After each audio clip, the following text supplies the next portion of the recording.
Hello and welcome to the latest episode of the Low Budget Review Show. I am your host, Eric Smith, and today I am talking about The Science of Witchcraft by Meg Hafdahl and Kelly Florence.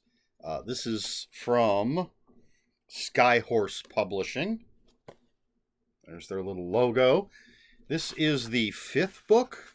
Let's take a quick... Oh, it's not going to tell me. They don't have a list there. I want to say it's the fifth book in their Science of series. You had Science of Monsters, Science of Women in Horror, Science of Stephen King, Science of Serial Killers, Science of Witchcraft. I think that's it. So it says the truth behind Sabrina, Maleficent, Glinda, and more of your favorite fictional witches. So, as always with this series, Meg Hafdahl and Kelly Florence take inspiration from pop culture, mainly movies, but like with the Science of Stephen King, books are thrown in there too, occasionally. Movies, TV shows, things like that. And they use those as a springboard to discuss just certain aspects, in this case, of witchcraft. And they're using the word science in its, is it the most literal term, which is basically gaining knowledge, learning, whatever. They're not saying, this is how a witch flies on her broom. This is the science of it. No, they're actually, it's just about knowledge. So, just for example, this has, they talk about the Wizard of Oz, Sleepy Hollow, We Have Always Lived in the Castle, Black Sunday, The Manor, Gretel and Hansel, Maleficent, Don't Knock Twice, The Conjuring, The Craft, Suspiria. They do have a chapter that just says Witches on Television, which has a discovery of witches, Buffy the Vampire Slayer, Chilling Adventures of Sabrina. And within the book, so they'll say, let's say Wizard of Oz.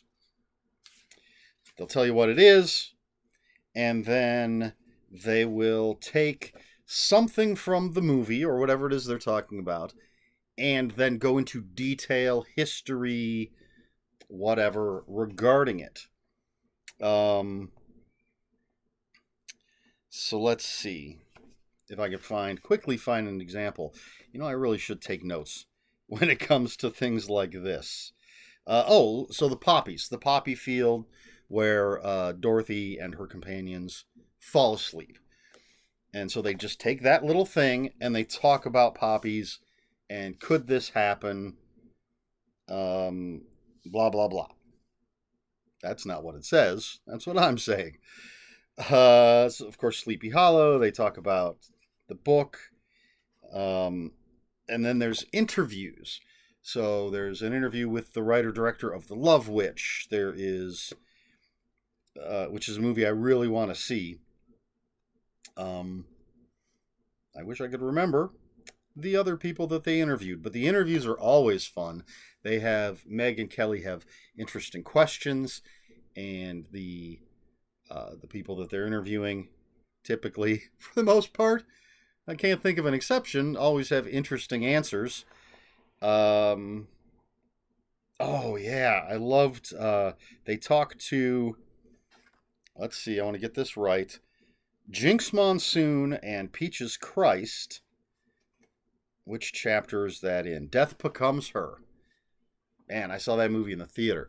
So they talked to again, want to make sure, Jinx Monsoon, Peaches Christ. I was very excited because I learned that Peaches Christ was the creator of this movie called All About Evil that I saw way back in the day. Stars Natasha Lyonne.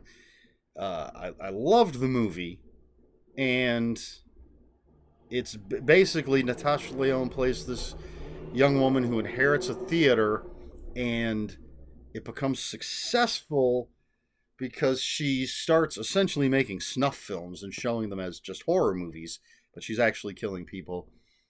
And I could never remember the name of it, and boom, right here they mention it. So I was very excited. I've made a note of it. I'm not going to forget again. But anyway, there's little factoids that pop up in these little beautifully framed pieces, and it covers it's such a wide variety of subjects. Um, and the downside is because they cover such a wide variety of stuff, some of the subjects that they talk about might only get a paragraph. So it's just a very quick little thing. Some will get a page or two or a little more. The interviews usually go on longer than that, which are very cool. Um, but it's unbalanced, for lack of a better word. Some things, as I said, get very short, are talked about very succinctly, and then some get a little more in-depth coverage. But it's all fascinating. The Autopsy of Jane Doe. Great, great movie. And they go into it and they talk about, well, autopsies, rigor mortis, some of the things that pop up in the movie. I'm not going to, go into what happens in the movie, but some of the things that pop up in the movie, they go into what is this? And in the real world, how does this work? Essentially. It's difficult for me. There's no plot to talk about. There's no character development to talk about. But it's a well-written, interesting book of, I was going to say factoids, but factoids are pretty small, little quick things. Those are the things that, as I said, are in these little framed things. Those I would call factoids. But just interesting information about interesting things, that all their inspiration came from these movies, books, whatever, about witchcraft. I've read all the books in the series. I'm looking forward to the next book in the series, which is The Science of Agatha Christie. I dig them.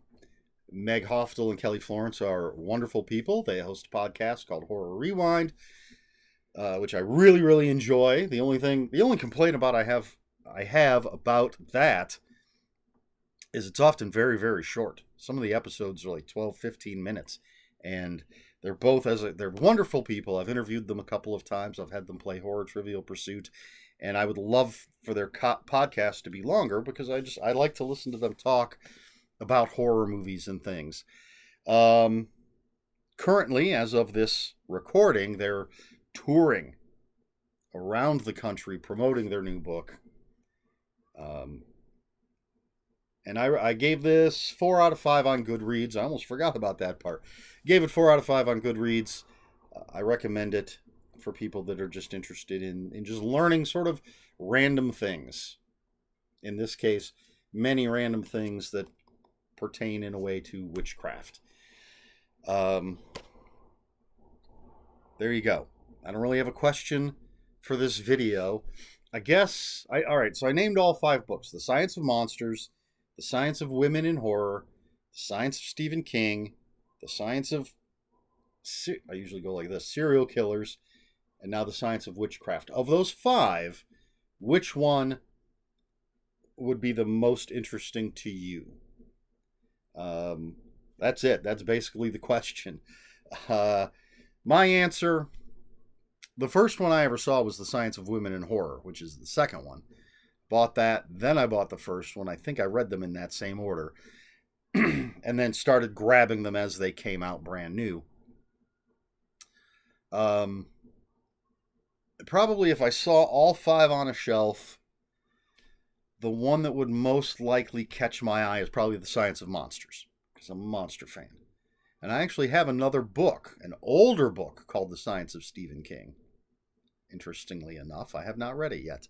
But, so Science of Monsters, of those 5, is the one that would catch my eye first. But what about you? Of those 5 titles, which one is most likely to capture your interest? Let me know in the comments below. If you have any comments, questions, or corrections, please put those in the comments below. Excuse me. Comments are open for spoilers, but it's a nonfiction book. What is there to spoil? But if you come up with something, we can talk spoilers, just post spoiler warning. We try to be polite here at the Low Budget Review Show. Please like, share, and subscribe. All the usual YouTube stuff. If you'd care to follow me on other social media, my Twitter is @Ronan5757. My Instagram, where I post pictures of books, comic books, board games, and fuzzy animals, is Eric Smith 5757. That's Eric with a K, ERIKSMITH 5757. That's all I have for you this week. This has been the Low Budget Review Show. I have been Eric Smith. Until next time, read more books.